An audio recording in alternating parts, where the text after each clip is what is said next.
Hey, we're back today to go ahead and record a little bit of Solforge. Gonna go ahead and play an online game. The deck that I've got here is mostly Nekrium with a little bit of slight splash from the elementals. Gonna go ahead and play a random online match. Set a timer. I like that there's the option for runtime, so you can kind of do a play-by-email style game, but that's not what we're doing here. This is a Nekrium deck, mostly, the one that I picked is mostly with a zombie theme. I've got two of the guy that gives all of your zombies death touch or whatever, so it's a good way to kind of ensure that you get your value out of things. Okay, so I could definitely do a, throw a Fell Walker in front of it to kind of eat the hit and still exist. I'm going to go ahead and do that. I'm tempted to take something that levels up into a more impressive creature, but I think it's worth it just for the value of it. It's really nice to have zombies lying around. This deck definitely focuses on filling the board as much as I can.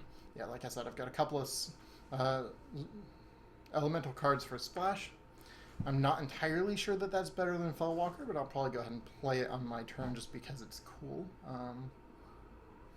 In addition to the card that I was talking about before, Wrath, Dreadnought of Varna. This is not like the most super powerful card, but really it generates value over time. That's kind of my favorite sort of thing to do in any card game, is just slow incremental value. So I like games that let me do graveyard interactions. I like looters. I like things that let me trade my little creatures for bigger creatures, especially if I can get multiple creatures. Alright, so my opponent's perfectly willing to trade 5/2s for zombie tokens, so that's great. I think I will go ahead and play the Phoenix just so I can get it leveled up. I haven't actually gotten to mess with it much, so I'd like to see if it's any good.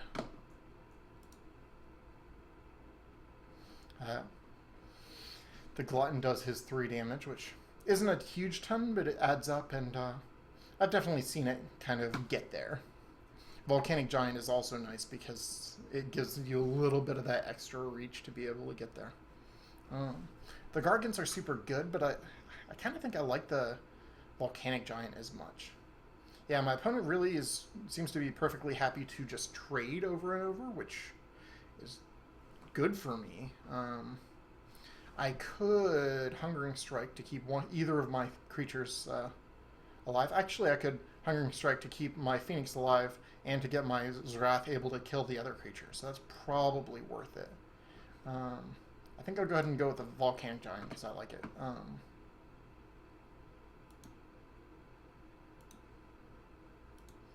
I'm not a huge fan of the Deep Branch Prowler in most decks, just because it doesn't level up too impressively. Well, a lot of my zombies don't either. They give a ton of extra value. The Predator is really good in a deck that is super, super, super aggressive, but it seems like a lot of decks are not aggressive enough for it. The Avatar would come out as a 7/7. That might be good enough just because it's got it. However, Unrelenting Dead is actually surprisingly impressive with Wrath, so I could consider the Dead as an option as well. So the Dead, the Avatar, and the Predator are my biggest options. Gloom Reaper Witch is not impressive very often. It's really good when you get the 2-for-1 off of it by killing another creature when it comes into play, and it's a bit better once it levels up. However, I'm thinking I may trade those for other creatures as I'm starting to collect cards. My deck right now is basically a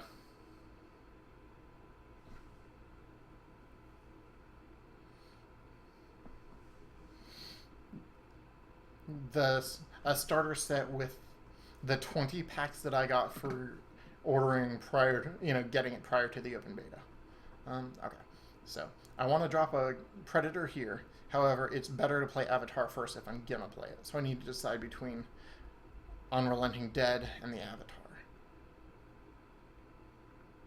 I think Avatar is probably worth it. It levels up pretty well. The Unrelenting Dead actually levels up okay, but if I've got Zrath out, then the Dead can be reasonable at level 1, so it's less important to level it up.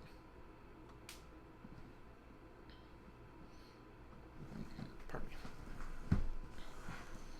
Go ahead and start getting in with some more Volcanic Giant automatic damage. Gonna start doubling up on that. I did level up, so I've got my one extra level, or my one level 2 Volcanic Giant. Yeah, this deck, I really like it because it's really good at filling up my side of the board.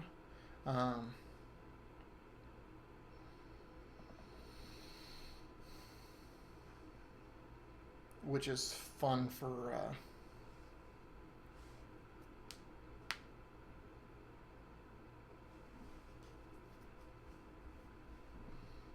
like not letting other damage in and just being able to trade with everything all the time. Okay, so I want to get Volcanic Giant out. It would be really nice to get a Zrath out, even level 1, but I think Hungering Strike to keep the Avatar alive is probably worth it. Do I want to trade the Volcanic Giant for this Bear Rider? I think so, just because it's awfully big. So I'll upgrade the thing that can use it and get some damage in.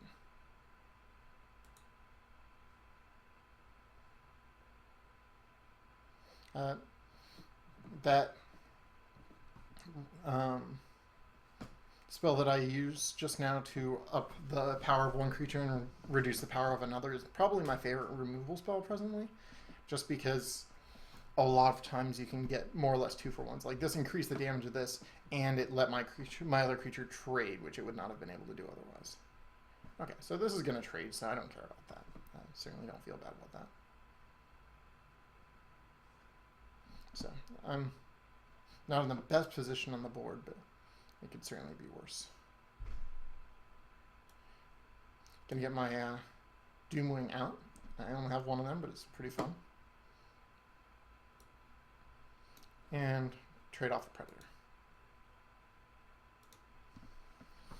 Doomwing is really good in part because a lot of times your opponent won't have a way around trading a 1-for-1. Like, for example, it's got Summoning Sickness right now, or it's not aggressive right now, or whatever it's called. So if my opponent played a creature in front of it, I would get to just move out of the way to stay alive. So a lot of times I would get to use its ability before anything came up. That was unfortunate. I will be able to trade a Fellwalker, however, for this Lightning Worm, and get a Succubus out. We've been getting almost exclusively level 1 since we became level 2, which isn't the best, but sometimes that happens. My biggest problem with it is that it means that we're getting to level 3 later than I'd like, but so be it. I would really like to level up this Phoenix. If I play it next turn, I should be able to actually... Its ability means that it upgrades itself. So I believe that at the end of my turn, I would level up, which means that it would become this, which is actually really impressive. If I'm not mistaken on how this works, that's pretty good. Okay, so the Succubus will keep herself alive for a bit, and I will opt not to care beyond that. I really want to keep Zrath out all the time I can. And let's check out this Phoenix and see how it does. And actually the Succubus is able to eat another creature while keeping herself alive. Her ability is very good. For a non-aggressive creature, she just killed a creature that's okay. Yes. Okay, so that's great. I got a level 3 before I would be able to otherwise. So that's really cool. It's nice to see that in action finally. Alright, so this would be a 11-11. Or I could play the Glutton for 11-8. Might be a little bit better, actually. The Predator is also an option. So now we're seeing our level 2s, now that we're level 3. But these are some good ones. Should have probably just put the Phoenix in the middle. I forgot that it had mobility 2 after it leveled up. I was thinking it just had mobility 1. So we're a little behind on the life total, but we're way ahead on the board. We don't actually have a zombie option.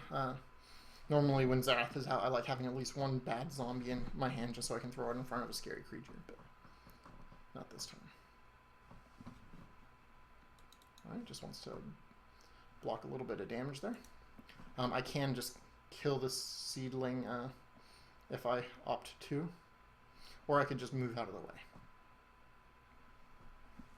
way. I do like actually... Oh yeah, that was not ideal. Our opponent increased its power while the power wouldn't do anything. So yeah, I think I'm going to go ahead and move out of the way and put a Grimgaunt in the way so it can start increasing its size.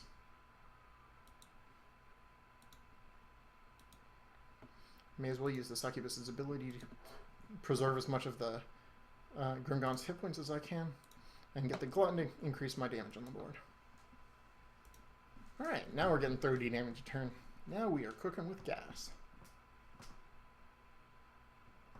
One thing to note is that this Everflame Phoenix was the level 2 one, so the level 3 one is still in my deck.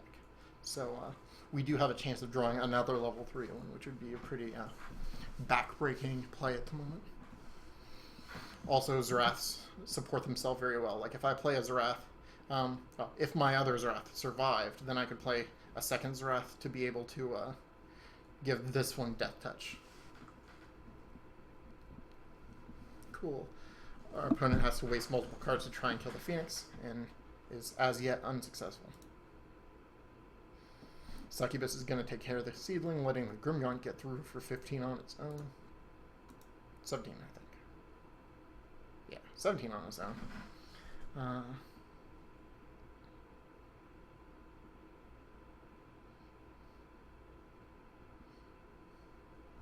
Okay, this combat is irrelevant here, so I'm going to go ahead and attack before I make any changes. I think I will go ahead and play Zarath here.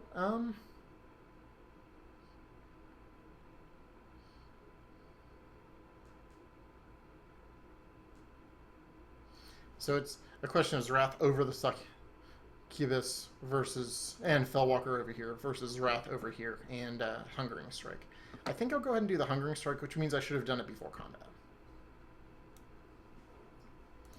Because then I would have gotten in for this extra 5. But yeah, Hungering Strike is the card that is the removal that I like so much. Alright, second level 3 Phoenix. I got a level 2 Doomwing, looking good. Our opponent's still got half his life, but with this strong a threat on the board, it's definitely a pretty dire situation for him. Him or her. I know someone whose nickname is Jam, who is a lady, so it could certainly be a her.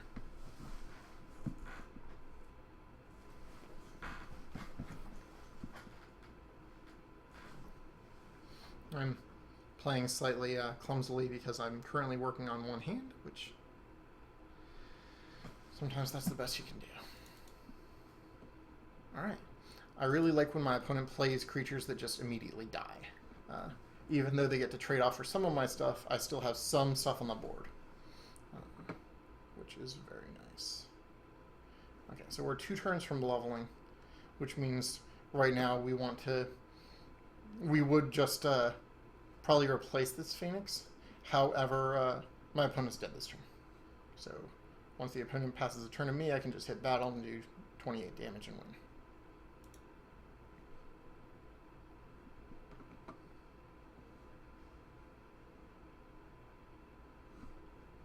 Alright folks, thanks for